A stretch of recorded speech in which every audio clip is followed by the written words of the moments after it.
नमस्ते मेरे प्यारे विद्यार्थियों। आप सभी का मेरे चैनल हिंदी विद दीप्ति मेहता में हार्दिक स्वागत एवं अभिनंदन।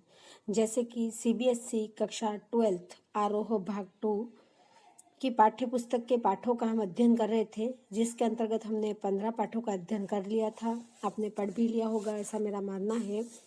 बहुत बीच में गैप हो गया कुछ कारणों की वजह से। तो चलो आज हम नेक्स्ट पार्ट 16वें पाठ का अध्ययन करने जा रहे हैं, जिसके कवि है, लेखिका है रजिया सज्जाद जहीर जी। इन्होंने एक कहानी लिखी है नमक, जिसका आज हम अध्ययन करेंगे। तो सबसे पहले हम रजिया सज्जाद जहीर जी जो है, ये देखो आप देख पा रहे होंगे, ये इनका थोड़ा सा जीवन परिचय अपन जान लेते हैं। तो देखो, सर्वप्रथम इनका जन्म है जो 15 फरवरी सन 1917 अजमेर राजस्थान में इनका जन्म हुआ था। ये अजमेर के थी और राजस्थान की थी। इनका बर्थ है वो 1917 में हुआ था। इनकी रचनाएं है जर्द गुलाब, जो उर्दू कहानी संग्रह है। सम्मान इनका है सोवियत भूमि नेहरू पुरस्कार, उर्दू अकादमी उत्तर प्रदेश, अखिल भारतीय लेखिका संघ अवार्ड, ये इनको पुरस्कार प्राप्त हुए। और निधन 18 दिसंबर सन 1979 में इनका निधन हुआ था। चलो आगे थोड़ा पढ़ लेते हैं इनके बारे में। हमारा दृढ़ संकल्प ही हमारी ताकत है, हमारा लिखना ही हमें जिंदा रखता है, ये इनका कहना था। रजिया सज्जाद जहीर मूलतः उर्दू की कथाकार है। उन्होंने बीए तक की शिक्षा घर पर ही रहकर प्राप्त की। विवाह के बाद इन्होंने इलाहाबाद से उर्दू में एमए की परीक्षा उत्तीर्ण की। सन 1947 में वे अजमेर से लखनऊ आई और वहाँ करामत हुसैन गर्ल्स कॉलेज में पढ़ाने लगी और सन 1965 में इनकी नियुक्ति सोवियत सूचना विभाग में हुई। आधुनिक उर्दू कथा साहित्य में इनका महत्वपूर्ण स्थान है। उन्होंने कहानी और उपन्यास दोनों लिखे हैं। उर्दू में बाल साहित्य की रचना भी की है। मूलतः इन्होंने उर्दू में ही रचनाएं लिखी है। मौलिक सर्जन के साथ साथ इन्होंने कई अन्य भाषा में उर्दू में कुछ पुस्तकों के अनुवाद भी किए हैं। रजिया जी की भाषा सरल, सहज, मुहावरेदार है। उनकी कुछ कहानियां देवनागरी में भी लिप्यांतरित हो चुकी है। रजिया सज्जाद जहीर की कहानियों में सामाजिक सद्भाव, धार्मिक सहिष्णुता और आधुनिक संदर्भों में बदलते हुए पारिवारिक मूल्यों को उभारने का सफल प्रयास मिलता है। सामाजिक यथार्थ और मानवीय गुणों का सह सामंजस्य उनकी कहानियों की विशेषता है। ये तो थोड़ा सा उनका परिचय था। अब अपन जान लेते हैं यह कहानी जो है वह नमक, जो भारत पाक विभाजन के बाद सरहद के एक तरफ और इस तरफ लोग रह चुके थे। कोई इधर हिंदुस्तान का था जो पाकिस्तान में चला गया था, पाकिस्तान था जो हिंदुस्तान में चला गया था। और किस तरह से इनके बारे में बताया कि किस तरह से लेखिका है वो वहाँ पर जाती है अपने पियर पाकिस्तान में, और किस तरह से पाकिस्तान से वापस हिंदुस्तान लौटती है, और किस तरह से सीमा पर जो तैनात होते हैं वो उनको हेल्प करते हैं। ये पूरी इनकी कहानी है। तो देखो, रजिया सज्जाद जहीर की नमक शीर्षक कहानी भारत विभाजन के बाद सरहद के दोनों तरफ के विस्थापित यानी रह चुके, बस गए वहाँ पे पुनर्वासित जनों के दिलों को टटोलती एक मार्मिक कहानी है। दिलों को टटोलने की इस कोशिश में अपने पराये देश प्रदेश की कई प्रचलित अवधारणा पर सवाल खड़े किए हैं। विस्थापित होकर आई सिख बीबी आज भी लोहार को ही अपना वतन मानती है और सौगात के तौर पर वहां का नमक लाए जाने की फरमाइश करती है। और कस्टम अधिकारी नमक ले जाने की इजाजत देते हुए जिसे ले जाना गैर कानूनी है, दिल्ली को अपना वतन बताता है। इसी तरह भारतीय कस्टम अधिकारी सुनील दास गुप्ता का कहना है कि मेरा वतन ढाका है और राष्ट्र राज्यों को नई नई सीमा रेखा खींची जा चुकी है और मजहबी आधार पर लोग इन रेखाओं के इधर उधर अपनी जगह मुकर्रर कर चुके हैं। इसके बावजूद जमीन पर खींची गई रेखा उनके अंतर्मन तक नहीं पहुंच पाई है। यानी जो पाक के कस्टम अधिकारी है वो हिंदुस्तान के हैं और हिंदुस्तान के कस्टम अधिकारी है वो पाकिस्तान के हैं। अपने अपने वतन अलग है, सीमाएं खींच चुकी है, पर फिर भी वो जहाँ के थे वही को अपना वतन मानते हैं। सीमाएं खींचने पर उनके मन में कोई प्रभाव नहीं पड़ता है। इसके बाद उस जमीन पर खींची गई रेखा उनके अंतर्मन तक नहीं पहुंच पाई है। सामाजिक यथार्थ के स्तर पर उनके वतन की पहचान बदल चुकी है, किंतु यह उनका हार्दिक यथार्थ नहीं बन पाया। एक अनचाही अप्रीतिकर बाहरी बाध्यता ने उन्हें अपने अपने जन्म स्थानों से विस्थापित तो कर दिया, पर उनके दिलों को कब्जा नहीं कर पाई। भले विस्थापित हो गए, पाकिस्तान के हिंदुस्तान में आ गए, हिंदुस्तान के पाकिस्तान में चले गए, पर उनके दिल में जो अपने वतन के प्रति प्यार है वो आज भी है। नमक जैसी छोटी सी चीज का सफर पहचान के इस हार्दिक पहलू को परत दर परत उगाड़ता है। इस नमक कहानी में यही बताया गया कि किस तरह लोग अपने वतन से प्रेम करते हैं, कि राजनीतिक सरहदें एक दिन बेमानी हो जाएगी। लाहौर के कस्टम अधिकारी का यह कथन बहुत सारगर्भित है। उनको ये नमक देते वक्त मेरी तरफ से कहिएगा कि लाहौर अभी तक उनका वतन है और दिल्ली मेरा, तो बाकी सब रफ्ता रफ्ता ठीक हो जाएगा। यानी जहाँ पर लाहौर के जो कस्टम अधिकारी है वो दिल्ली के थे, तो वो कहते हैं नमक देते हुए कि उनको नमक देकर उसको कहिएगा कि आज भी लाहौर उनका वतन है और दिल्ली मेरा वतन है, भले हम अलग अलग जगह रहते हैं। इसे पढ़ते हुए एक सवाल हमारे मन में जरूर उठ सकता है, क्या धर्म मजहब के आधार पर नई सरहदों के आर पार फेंक दिए गए लोगों की वह पीढ़ी जिनके दिलों में अपनी जन्मस्थली के प्रति गहरा लगाव है, कि खत्म हो जाने पर रफ्ता रफ्ता ठीक हो जाने की उम्मीद भी खत्म हो जाएगी? क्या नई पीढ़ी के आने पर यह भी उम्मीद बनी रहेगी? आइए हम बढ़ते हैं हमारी मूल कहानी की तरफ। बहुत शानदार, बहुत अच्छी कहानी है, ध्यान से सुनिएगा। यह सिख बीबी को देखकर सफिया हैरान रह गई थी। किस कदर वह उसकी माँ से मिलती थी। वह भारी भरकम जिस्म, छोटी छोटी चमकदार आंखें जिसे नेकी, मोहब्बत और हमदिली की रोशनी जगमगाया करती थी। चेहरा जैसे कोई खुली हुई किताब, वैसा ही सफेद बारीक मलमल का दुपट्टा जैसे उसकी अम्मा मुहर्रम में ओढ़ा करती थी। जब सफिया ने कई बार उसकी तरफ मोहब्बत से देखा तो उन्होंने भी उनके बारे में घर की बहू से पूछा। उन्हें बताया कि यह मुसलमान है, कल ही सुबह लाहौर जा रही है अपने भाइयों से मिलने, जिन्हें इन्होंने कई साल से नहीं देखा। लाहौर का नाम सुनकर वे उठकर सफिया के पास आ बैठी। जो सिख बीबी थी वो लाहौर का जैसे नाम सुना वह उसके पास आकर, सफिया के पास आकर बैठ गई और उसे बताने लगी कि उनका लाहौर कितना प्यारा शहर है, वहाँ के लोग कितने खूबसूरत होते हैं, उम्दा खाने और नसीब कपड़ों के शौकीन, सैर सपाटे के रसिया, जिंदा दिल की तस्वीर। यानी वो लाहौर का नाम सुनते लाहौर के लोगों की प्रशंसा करने लग गई। जो सिख बीबी थी वो कीर्तन होता रहा, वे आहिस्ता आहिस्ता बातें करती रही। सफिया ने एक बार बीच में पूछा भी, माता जी आपको तो यहाँ आए बहुत साल हो गए होंगे? हाँ बेटी, जब हिंदुस्तान बना था तभी आए थे। वैसे तो अब यहाँ भी हमारी कोठी बन गई है, बिजनेस है, सब ठीक ही है, पर लाहौर बहुत याद आता है। हमारा तो जी लाहौर ही है। यानी वो कहते हैं सब कुछ यहाँ हो जाने के बाद भी हमारे वतन की हमें बहुत याद आती है। कौन कहते हैं? सिख बीबी। यहाँ आए बहुत साल हो गए फिर भी मुझे मेरे वतन की याद आती है।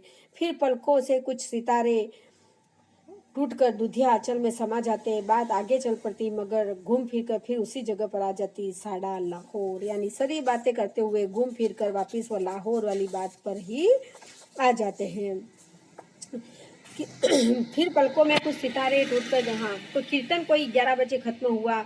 जब वे प्रसाद हाथ में लिए उठने लगी और सफिया के सलाम के जवाब में दुआएं देती हुई रुखसत होने लगी, तब सफिया ने धीरे से पूछा, आप लाहौर से कोई सौगात मंगाना चाहे तो मुझे हुक्म दीजिए। वो कहने लगी कि आपको लाहौर से कोई अगर मंगवाना हो तो मुझे हुक्म दीजिए, मैं लाहौर से ले आऊंगी। देखो आगे।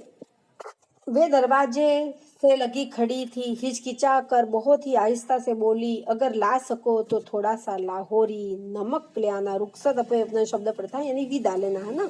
और साड़ा मतलब अभी आपने एक शब्द पढ़ा था, साड़ा लाहौर मतलब हमारा लाहौर।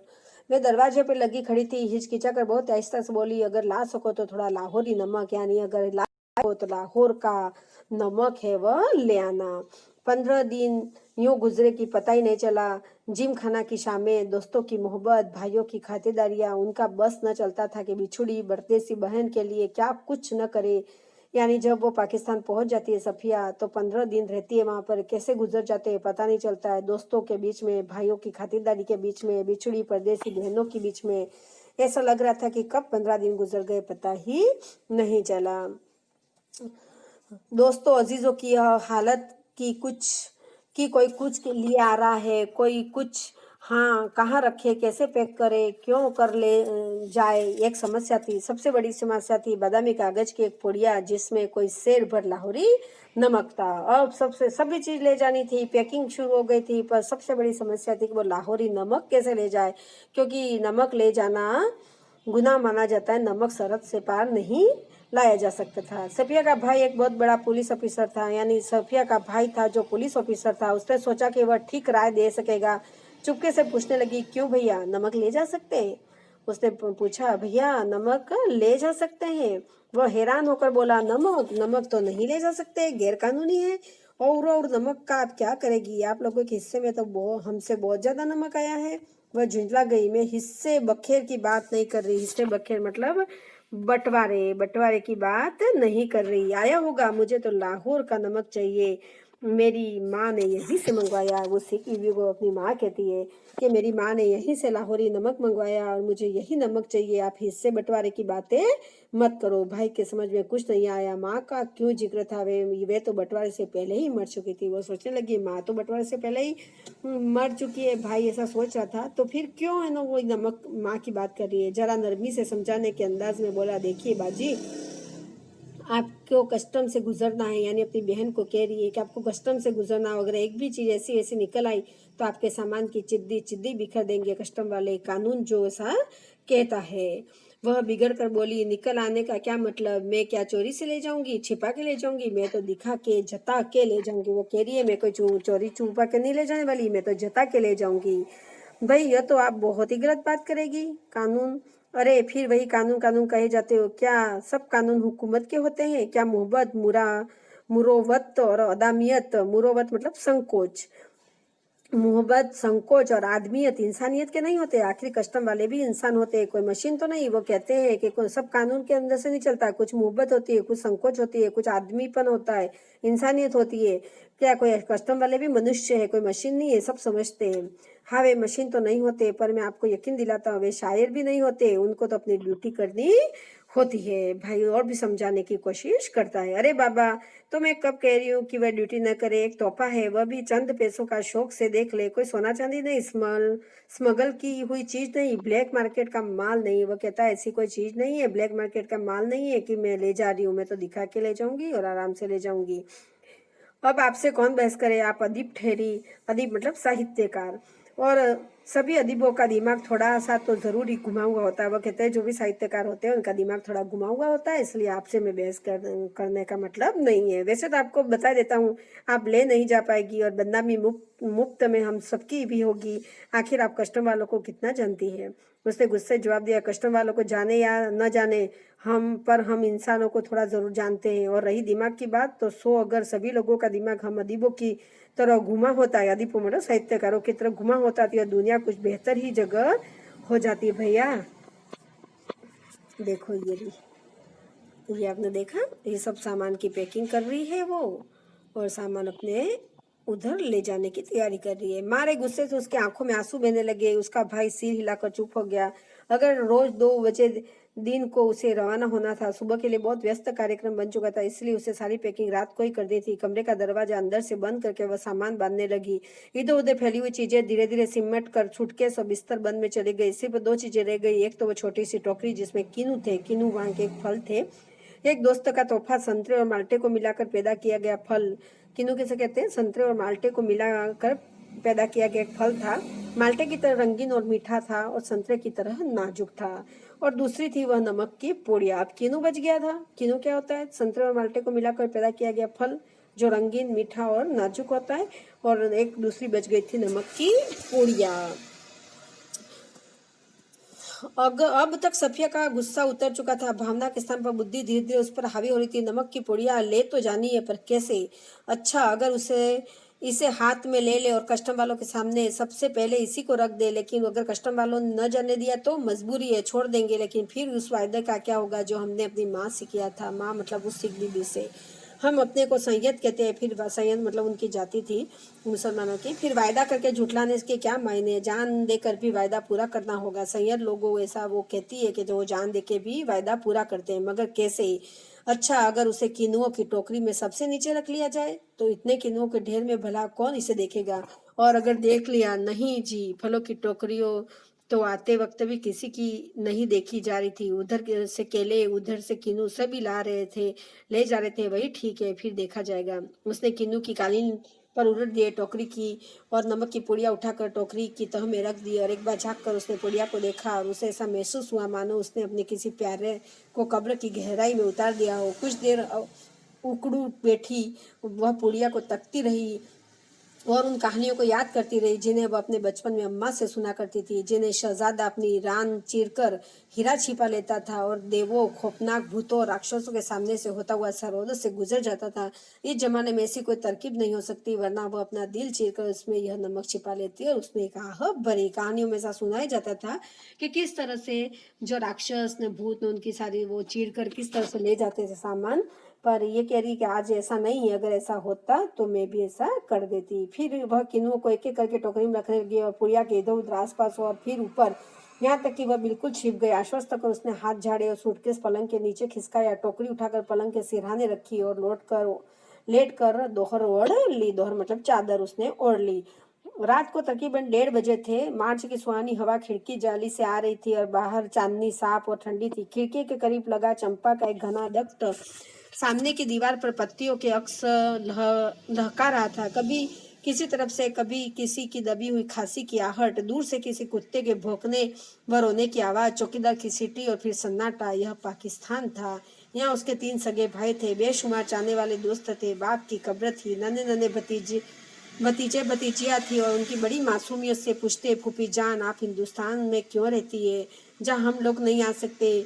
उन सबके और सफिया के बीच में एक सरहद थी और बहुत ही नोकदार लोहे की छड़ों का जंगला जो कस्टम कहलाता था।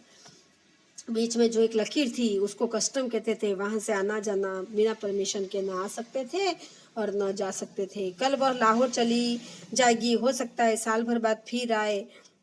कल वह लाहौर से चली जाएगी, हो सकता है साल भर बाद फिर आए। 1 साल से पहले तो वह आ भी नहीं सकती थी और यह भी हो सकता था कि वह कभी ना आ सके। उसकी आंखें आहिस्ता आहिस्ता बंद होने लगी। फिर उसे एक सफेद दुपट्टे का दूधिया आंचल लहराता दिखाई देने लगा, जिस पर वहाँ सितारे झिलमिला रहे थे। हमें वहाँ से आए तो बहुत दिन हो गए।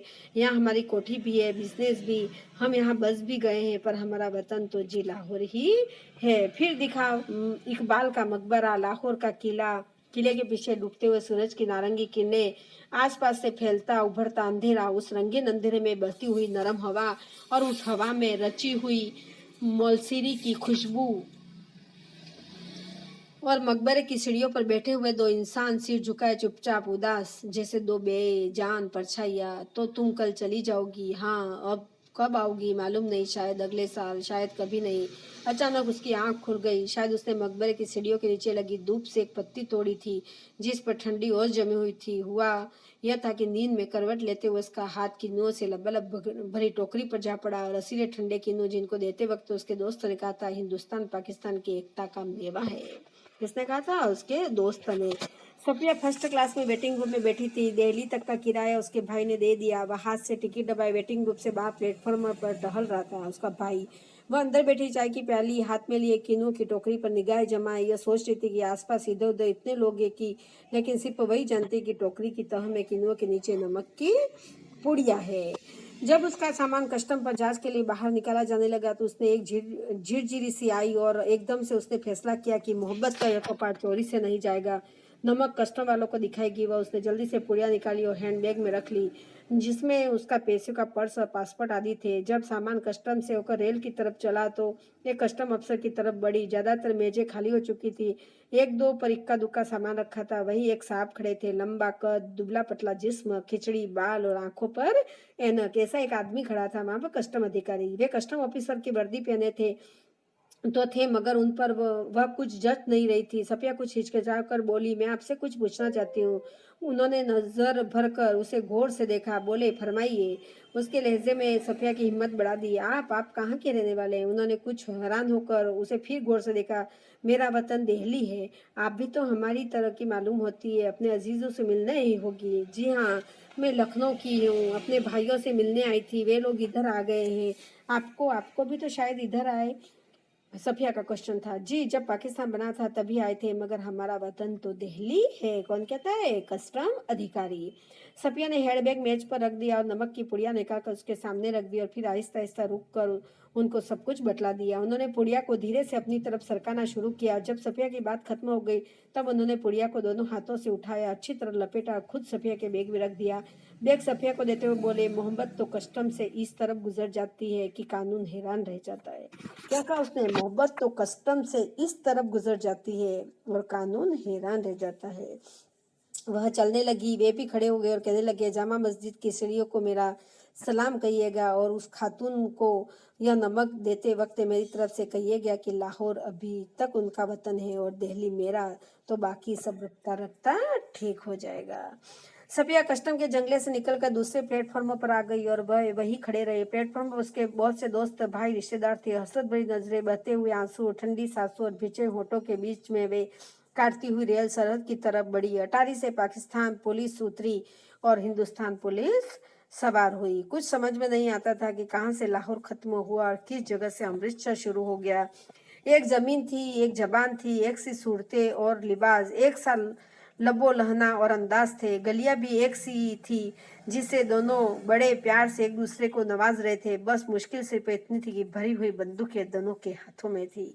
सब कुछ उनका कितना बढ़िया, इनका सब कुछ एक जैसा था। लिबास, सूरत, जबान, अंदाज, पर सिर्फ बीच में हाथों में एक बंदूक थी और एक लकीर थी जो दोनों को अलग करती थी। अमृतसर से कस्टम वाले फर्स्ट क्लास वालों के सामान की जांच उनके डिब्बे के सामने ही कर रहे थे। सफिया का सारा सामान देखा जा चुका था। वह उस नौजवान कस्टम अफसर के और बड़ी जो बातचीत और सूरत में बंगाली लगते थे। देखिए, मेरे पास नमक है थोड़ा सा। फिर उसने हैंडबैग खोला, पोडियास की तरफ बढ़ाते हुए, अटकते झिझकते हिचकिचाते हुए उनको सब कुछ का सुनाया। उन्होंने सिर झुका लिया था, सुनते रहे। बीच बीच में सिर उठाते, गौर से उसे देखते, फिर सुनने लगते। बात पूरी हो गई तो उन्होंने एक बार फिर सफिया को ऊपर से नीचे तक से बोले, इधर आइए जरा। चलते चलते उन्होंने एक दूसरे से कहा, इनके सामान का ध्यान रखिएगा। प्लेटफॉर्म के सिरे पर एक कमरा था, वे उसके अंदर घुसे। सफिया दाखिल होते हिचकिचाई, वे मुस्कुरा कर बोले, आइए आइए ना। जेब में रुमाल निकालकर उन्होंने कुर्सी को झाड़ा और बोले, बैठिए। सफिया ने पुड़िया और बैग को मेज पर रख दिया और बाहर की तरफ झाँक कर उन्होंने एक पुलिस वाले को इशारा किया। सफिया के पैर तले की जमीन खिसकने लगी। अब क्या होगा? 2 चाय लाओ अच्छी वाली। पुलिस वाला सफिया को घूरता हुआ चला गया। फिर उन्होंने मेज की दरार खींची और उसमें अंदर दूर तक हाथ डालकर एक किताब निकाली और किताब को सफिया के सामने रखकर उन्होंने अपना सफ़ा खोल दिया और बाई और नजरुल इस्लाम की तस्वीर थी और टाइटल वाले सफ़े पर अंग्रेजी में कुछ धुंधले शब्द थे। शमसुलई इस्लाम की तरफ से सुनील दास गुप्ता को प्यार के साथ, ढाका 1946। मतलब उस कस्टम ऑफिसर का क्या नाम था? सुनील दास गुप्ता। तो आप क्या ईस्ट बंगाल के हैं? हाँ, मेरा वतन ढाका है, उन्होंने बड़े फक्र से जवाब दिया। तो आप यहाँ कब आए? जब डिवीज़न हुआ तभी आए, मगर हमारा वतन ढाका है। मैं तो कोई 12-13 साल का था जब नजरुल और टैगोर को तो हम लोग बचपन में पढ़ते थे। जिस दिन हम रात यहाँ आ रहे थे उसके ठीक 1 वर्ष पहले मेरे सबसे पुराने, सबसे प्यारे बचपन के दोस्त ने मुझे यह किताब दी थी। उस दिन मेरी सालगिरह थी और फिर हम कलकत्ता रहे, पढ़े, नौकरी भी मिल गई, पर हम वतन आते जाते थे। वतन? सफिया ने जरा हैरान होकर पूछा। मैंने आपसे कहा न कि मेरा वतन ढाका है, उन्होंने जरा बुरा मानकर कहा। हाँ हाँ, ठीक है ठीक है, सफिया जल्दी से बोली। तो पहले तो बस इधर ही कस्टम था, अब उधर भी कुछ गोलमाल हो गया है। उन्होंने चाय की प्याली सफिया की तरफ खिसकाई और खुद एक बड़ा सा घूंट भरकर बोले, वैसे तो डाब कलकत्ता में भी होता है, जैसे नमक यहाँ भी होता है, पर हमारे यहाँ के डाब की क्या बात। हमारी ज़मीन, हमारे पानी का मज़ा ही कुछ और है। उठते वक्त उन्होंने पुड़िया सफिया के बैग में रख दी और खुद उस बैग को उठाकर आगे आगे चलने लगे। सफिया ने उसके पीछे चलना शुरू कर दिया।